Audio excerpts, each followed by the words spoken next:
Welcome sa Tagalog Horoscope, ang iyong gabay sa pang-araw-araw na buhay. Hatid namin ang pinakadetalyadong horoscope na magsisilbing gabay mo sa pera, trabaho, pag-ibig, kalusugan, at swerte. Naway magtagumpay sa buhay ang lahat ng ating tagapakinig at subscribers sa buong mundo. Maraming salamat sa pag-subscribe at tanggapin ang siksik, liglig, at umaapaw na biyayang hatid ng Tagalog Horoscope. Ito ang iyong pang-araw-araw na horoscope Aquarius para sa Pebrero 18, 2025. Ngayong araw, Pebrero 18, Aquarius, napapaligiran ka ng malumanay na enerhiya na magdadala sa iyo ng pagkakataon upang mas mapalalim ang iyong pag-unawa sa iyong sarili at sa mundo sa paligid mo. Ang buwan ay nasa Scorpio, at ito ay magbibigay sa iyo ng pagkakataon na magsanib ang iyong lohika at pagkamalikhain. Isang bihirang kakayahan ang pagsamahin ang dalawang ito, at ngayon ay ipinapakita sa iyo ang mga pagkakataon upang mas lalo pang mapalawak ang iyong mga pananaw. Maglaan ng ilang sandali upang mapansin ang mga detalye ng iyong paligid, ang mga bagay na hindi mo karaniwang napapansin. Ang mga simpleng bagay na ito ay maaaring magbigay sa iyo ng malalim na inspirasyon at magpukaw sa iyong kuryosidad. Hayaan mong ang mga bagay na ito ay magsilbing gabay sa iyong mga hakbang sa buong araw. Sa ganitong kalmado at maligaya na enerhiya, malaki ang pagkakataon na makamit mo ang iyong mga pangarap at layunin. Ang iyong kakayahang magbalanse ng pag-iisip at damdamin ay magiging susi sa iyong tagumpay. Kung minsan, kailangan mong magpahinga at mag-isip ng malalim upang makita ang mas malaking larawan. Ang bawat hakbang na gagawin mo ngayon ay magbibigay daan sa iyo upang makilala ang iyong tunay na layunin at matutunan kung paano magpatuloy sa iyong pag-unlad. Ang mga pagkakataon na magbukas sa iyo ay magdadala ng bagong simula at mas marami pang pintuan ng oportunidad. Kailangan mong maging bukas at magtiwala sa iyong intuition at ang iyong likas na kakayahan upang makuha ang mga iyon. Huwag matakot magpatawad at magbigay ng pagkakataon sa iyong sarili na magbago at magbukas ng mas maraming posibilidad sa buhay. Ang buwan sa Scorpio ay nagbibigay din ng pagkakataon na maghukay sa iyong mga damdamin at pag-isip. Ang Scorpio ay kilala sa pagiging malalim at misteryoso, kaya't sa araw na ito, maglaan ng oras upang mag-reflect at alamin ang mga bagay na maaari mong baguhin sa iyong sarili.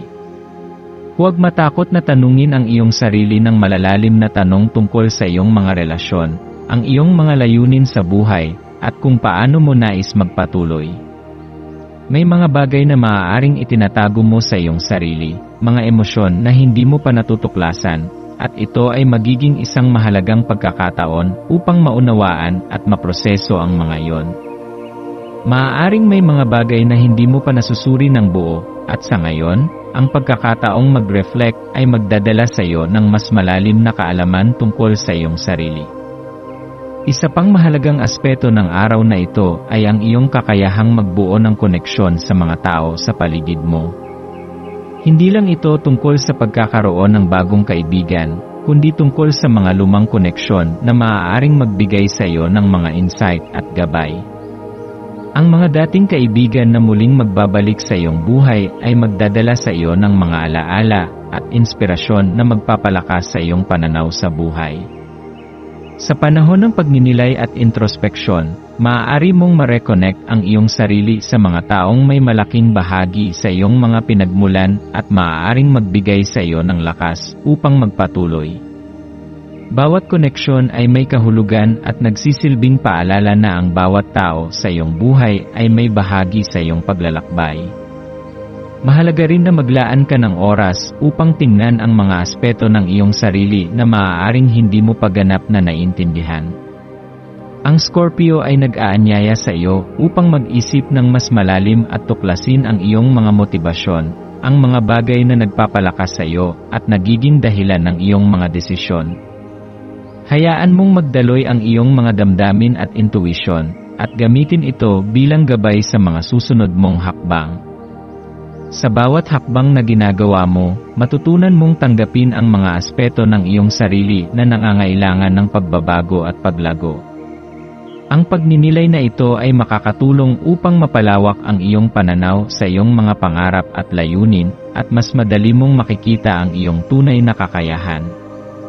Ngayong araw, ang iyong mga maswerteng kulay ay asul at itim.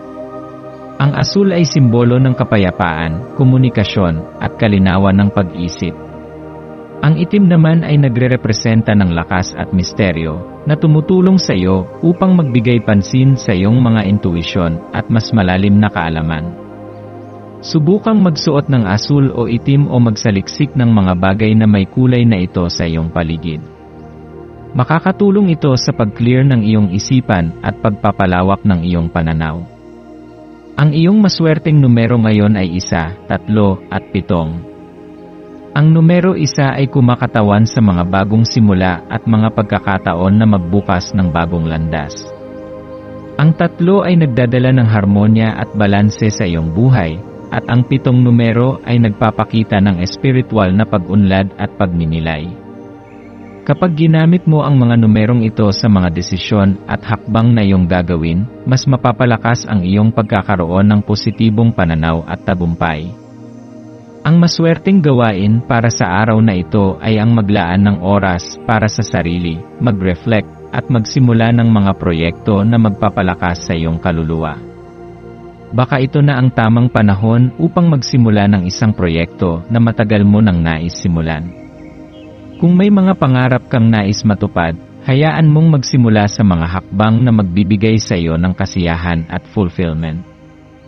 Ito rin ay isang magandang pagkakataon upang magsimula ng isang bagong hobby na magbibigay sa iyo ng kaligayahan at makakatulong sa iyong personal na pag-unlad. Sa pangkalahatan, ang araw na ito ay magbibigay sa iyo ng pagkakataon upang mag-reflect sa iyong buhay, sa mga relasyon mo, at sa iyong mga pangarap. Huwag matakot magbago at mag-restart ng mga bagay na hindi mo pa natutuklasan. Sa pamamagitan ng pagninilay, pagmumuni-muni, at pagpapalawak ng iyong mga pananaw, mas madali mong makikita ang iyong mga layunin at magpapalakas ang iyong tiwala sa sarili. Huwag matakot na magpakita ng kahinaan at pagkakamali, sapagkat sa mga iyon ka matututo at magtatagumpay. Magtiwala ka na ang bawat hakbang na gagawin mo ngayon ay magsisilbing gabay sa mas magandang bukas, kung saan makikita mo ang mas maraming oportunidad at mas positibong koneksyon.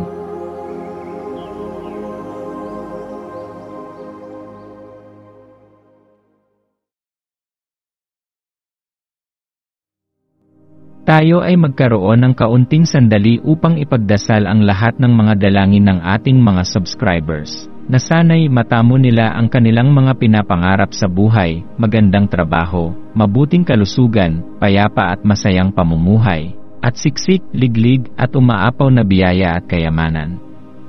Ipinagdarasal namin ng mataimtim ang lahat ng mga komento sa nakaraang video, at hinihiling namin, Panginoon, na pagpalain mo ang ating mga subscribers ng masayang buhay sa mundong ibabaw. Maraming salamat po. Maraming salamat sa panonood ng iyong horoscope ngayon araw. Naway gabayan ka ng mga bituin sa iyong landas. Huwag kalimutang mag-like, share, at subscribe para sa iba pang cosmic na kaalaman.